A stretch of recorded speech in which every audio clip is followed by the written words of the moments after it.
Rebonjour à toutes, rebonjour à tous. Dans le cadre de ce programme exceptionnel de 12 conférences, Mon projet au Canada avec Desjardins.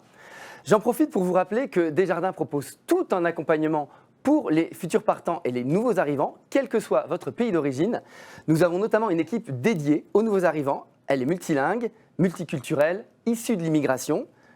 On a également un guide, S'installer, étudier, travailler au Canada, 120 pages de conseils utiles que vous pouvez télécharger sur notre site desjardins.com/vivre au Canada.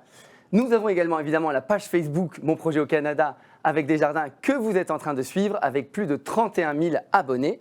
Et on a une offre de bienvenue pour les nouveaux arrivants avec un compte courant gratuit pendant 2 ans, une carte de débit, une carte de crédit sans frais annuels et une assistance juridique téléphonique gratuite pendant 2 ans. Mais revenons à notre programme de conférence. Après avoir parlé du programme Vacances-Travail, nous allons aborder le deuxième sujet qui intéresse le plus les nouveaux arrivants au Canada, l'emploi. Mais comme je le dis souvent, changer de pays, c'est changer de culture, de toutes les cultures et notamment la culture du marché de l'emploi. Je vais donc passer la parole à Marilène Garceau de Kennedy Garceau et Marie Martins-Semedo de GoRH qui vont vous donner des conseils pour chercher et trouver idéalement un job au Canada avec 2 points de vue très complémentaires. D'une part, celle du recruteur et d'autre part, celle du conseiller. Bonjour Marilène et Marie. Bonjour Rémi. Bonjour Rémi, merci pour votre accueil. Merci à Desjardins de nous avoir invités à parler aujourd'hui. Donc effectivement, Marie, on parle aujourd'hui de chercher un job au Canada. On fait un petit clin d'œil à Nicolas qui nous regarde peut-être depuis le Canada. Et je propose que tu te présentes. Oui, tout à fait. Donc, bonjour, moi c'est Marie Martins-Semedo. Je suis consultante en recrutement depuis plusieurs années donc, sur la France. Et puis j'ai rejoint l'année dernière donc, GoRH en tant que consultante en recrutement à l'international. Donc je recrute des profils francophones pour des entreprises canadiennes. Donc toi aujourd'hui tu vas parler de la vue recruteur. Tout à fait. Moi je suis Marilène Garceau, une Canadienne qui est en France depuis 22 ans. Et oui, il y a des gens qui font le contraire de ce que vous voulez faire. J'y suis, j'aime ça, mais je travaille effectivement avec vous pour vous aider à comprendre le marché du travail. Donc, je suis conseillère en emploi et accompagnement également pour votre installation sur le territoire québécois. Le b.a.-ba du marché du travail canadien et son contexte. Qu'est-ce que tu peux nous dire, Marie, sur le marché de l'emploi? Tout à fait. Alors, le Canada, donc, pour remettre dans son contexte, c'est un pays qui contient 10 provinces, 3 territoires différents. Donc, le marché de l'emploi, on est sur un marché de l'emploi atypique puisque le tissu économique est composé de plus de 90% de PME, c'est-à-dire très peu de grands groupes et beaucoup de petites et moyennes entreprises. C'est vrai qu'en France, on est habitué, les grands groupes, mais là, Exactement. Il faut un petit peu creuser un peu plus loin que les grands groupes. Tout à fait. Donc, c'est un peu le contexte général. On est sur un marché de l'emploi en croissance et on a des entreprises aussi qui sont en pleine croissance. Ces entreprises-là, elles ont un peu du mal à se développer parce qu'on fait face à une pénurie de l'emploi depuis quelques années au Canada. Et donc, les entreprises font face à cette problématique actuellement, ce qui amène les Français à vouloir migrer au Canada. Mais vous allez rencontrer des freins et donc on va vous en parler tout de suite. Donc au niveau des freins, vous allez avoir tout ce qui est délai. Donc les délais, c'est-à-dire que pour avoir un permis de travail, vous allez avoir des délais plus ou moins longs selon votre situation. Donc ça peut aller de 3 mois jusqu'à 1 an pour obtenir un permis de travail, ce qui peut paraître long pour les employeurs canadiens. Vous avez également les démarches administratives qui peuvent paraître lourdes et qui peuvent effrayer les employeurs puisque ça demande une connaissance juridique et puis ça demande aussi également beaucoup de temps et beaucoup de connaissances pour pouvoir remplir ces papiers. Donc, c'est les freins que vous allez rencontrer plus particulièrement. Mais Desjardins fait un guide et il fait des conférences pour vous donner toute l'information. Donc, effectivement, puis lorsqu'on fait une conférence avec Rémi, on dit souvent « pas de visa, pas de Canada ». Attention, on dit pénurie de main-d'œuvre, mais ce n'est pas parce qu'il y a pénurie de main-d'œuvre que toutes les personnes peuvent atteindre le territoire et toutes les entreprises acceptent de faire les démarches d'immigration. Donc, apprenez à comprendre un peu plus, mais aujourd'hui, ce n'est pas notre expertise, l'immigration, donc on va continuer à vous parler plutôt de l'emploi. Alors, bon, il y a quand même la méthode du 3P à la Rémi qui est préparer, préparer, préparer. Sur les CV, on en reparlera demain parce qu'on se revoit demain à 13h. Tout à Mais fait. moi, je dis toujours précis, pragmatique et positif. Mais on y reviendra demain quand vous serez connectés avec nous. Donc, on propose d'être curieux, d'essayer d'aller au-delà de ce que vous apprenez dans les réseaux des Français qui sont installés au Canada. Allez peut-être même vous informer auprès des journaux nationaux ou même locaux de la ville qui vous intéresse ou de la province qui vous intéresse. Je donne comme premier exemple Radio-Canada, qui a un podcast qui donne les infos à toutes les heures pendant 10 minutes. Vous en écoutez une par jour, vous savez ce qui se passe au niveau politique et tout. Mais lorsqu'on vous dit de contacter des gens de votre domaine d'activité, bien, évitez de contacter seulement les employeurs et les recruteurs. Tentez de contacter des gens qui font votre métier là-bas. Et pourquoi pas des Français qui font votre métier là-bas, qui sont partis il y a 1 an, 2 ans, 10 ans, pour aller s'informer davantage. Tu veux parler du voyage exploratoire? Avec plaisir. Le voyage exploratoire, c'est ce qu'on va vous conseiller pour mettre un premier pied au Canada et puis pour voir si le projet se concrétise, voir si vraiment ça vous plaît, savoir la région que vous souhaiteriez intégrer. Le voyage exploratoire, ça va vous servir de support également. Ça va vous permettre tout simplement de dire à l'employeur que vous allez rencontrer lors de l'entretien, je suis allée au Canada et le projet est concret, cela m'a plu, j'ai envie de m'installer dans tel endroit, j'ai pris connaissance de tel aspect du Canada et donc cela pourra rassurer tout simplement l'employeur et tout simplement montrer que le projet est concret. Il est sérieux. Et puis, vous pensez qu'il fait froid en France en ce moment.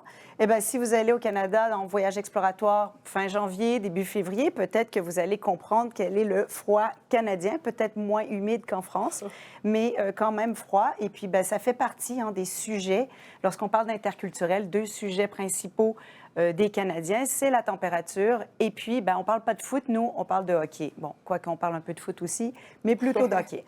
On parle du projet familial parce que moi, je dis souvent projet commun, projet chacun. Donc, on peut depuis longtemps dire oui, on veut y aller en couple ou en famille ou aller rejoindre des amis. Mais sachez que lorsque vous êtes un couple, chaque personne a éventuellement un projet professionnel. Donc, ne partez pas sur l'hypothèse qu'il y a un requérant principal pour l'emploi. Peut-être que l'autre personne a également la possibilité de retourner aux études ou de faire quelque chose que cette personne-là a toujours voulu faire. Avant de vous lancer, qu'est-ce que tu proposes, Marie? Oui, avant de vous lancer, il y a des points très importants à définir et ça va être dans un premier temps le projet, j'en parlais tout à l'heure. On a des candidats qui parfois nous appellent et qui n'ont pas bien déterminé leur projet, donc c'est-à-dire combien de temps vous souhaitez partir, quelle province vous souhaitez intégrer, quel est le projet professionnel. Ce sont des questions que les employeurs vont vous poser et auxquelles vous allez devoir répondre pour montrer que votre projet est valide et qu'il est solide. Ensuite, le deuxième point que j'aborderai, c'est le secteur d'activité. Donc, c'est le secteur d'activité auquel correspond votre métier au Canada. C'est très important de le définir et de savoir où est-ce que vous allez, puisqu'on a des différences entre les pays francophones et le Canada. Et parfois, tout simplement, ils ne correspondent pas. Oui, et puis il y a de la terminologie aussi qui est importante à connaître. Un commercial en France va être plutôt un responsable des ventes ou un directeur des ventes au Canada. Un manager au Canada, ça existe? Un superviseur.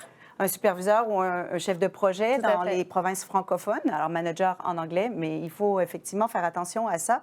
Et pour aller déjà voir la source, tout à l'heure, PVT vous a donné plein de sites d'emploi, mais la source aussi officielle, c'est le site du gouvernement du Canada, qui est guichetemploi.gc.ca, où vous pouvez aller chercher votre type d'emploi et connaître les terminologies et tout. Et d'ailleurs, dans ces explications-là, qu'est-ce qu'on retrouve par rapport aux conditions d'exercice? Oui, les conditions d'exercice, c'est un point important. Merci Marilène. Il y a plusieurs métiers au Canada qui sont tout simplement regroupés sous forme d'ordre. Et il faut appartenir à ces ordres où il faut rentrer dans certaines lignes pour pouvoir exercer au Canada. C'est très important parce qu'on a des candidats qui vont construire des projets et qui n'ont pas vérifié la viabilité du projet en amont. Alors, les ordres professionnels peuvent être différents d'une province à l'autre. Et puis, il faut savoir que lorsqu'on est ingénieur en France, on n'est pas nécessairement reconnu par l'Ordre des ingénieurs au Québec. Donc, bien regarder les conditions auprès des ordres professionnels. Donc, avant de vous lancer ben, il faut effectivement aussi dire, ben, voilà les compétences que j'ai et qu'est-ce qui est nécessaire, qu'est-ce qui est recherché au Canada. Donc, bien faire le lien entre l'offre et la demande. Et pourquoi pas, au lieu de présenter quelque chose de plus générique, parce que c'est vrai qu'en France, on peut toucher à plusieurs sujets. Au Canada, on va chercher une expertise. Et si vous voyez qu'il y a une partie de votre casquette qui est en demande au Canada, misez sur cette casquette-là. D'ailleurs, demain, on vous explique comment vous présenter lorsque vous avez quelqu'un en face de vous, que ce soit un employeur ou un contact de votre métier. Et puis le vocabulaire, on en a déjà parlé. Oui, c'est ça. Le vocabulaire très important qui va vous permettre de communiquer correctement avec l'employeur avec qui vous allez avoir un entretien. Exactement. Donc, les alliés d'une recherche d'emploi réussie, on vous donne quelques dernières astuces et trucs. Alors, pour ceux qui ont l'habitude de me suivre, il y a un outil incontournable. Nous, on appelle ça LinkedIn. Parfois, vous dites LinkedIn.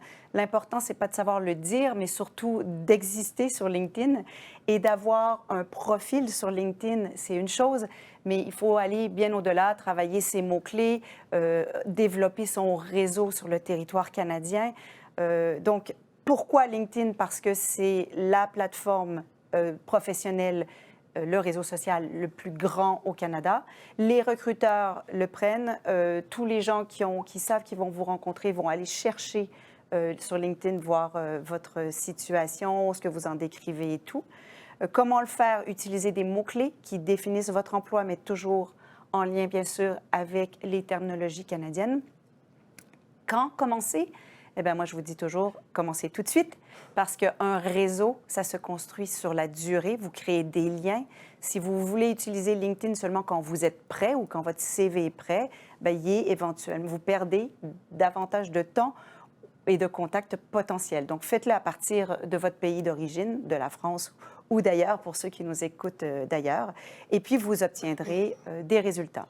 Alors, on va parler du CV demain, mais est-ce que tu veux donner quelques conseils déjà? Oui, juste pour revenir sur le LinkedIn, ce que j'aime toujours dire, c'est que mon collaborateur Nicolas Demarthe a trouvé son premier poste au Canada grâce à son réseau LinkedIn. Donc, j'insiste vraiment avec mes candidats sur compléter son profil LinkedIn et réseauter. Et il faut suivre Nicolas, mais attention, essayez pas de faire des posts comme Nicolas fait, puisqu'il est très créatif. Donc, mais suivez Nicolas Demarthe sur LinkedIn, ça vaut la peine. Et faites-nous aussi des messages personnalisés pour nous saluer également. Tout à fait. Pour revenir au CV canadien, donc le CV, je l'aborderai demain à 13h également pendant la conférence avec Marilène. Mais pour vous faire un résumé assez rapide, le CV canadien, il correspond à un format assez particulier qui est propre au pays.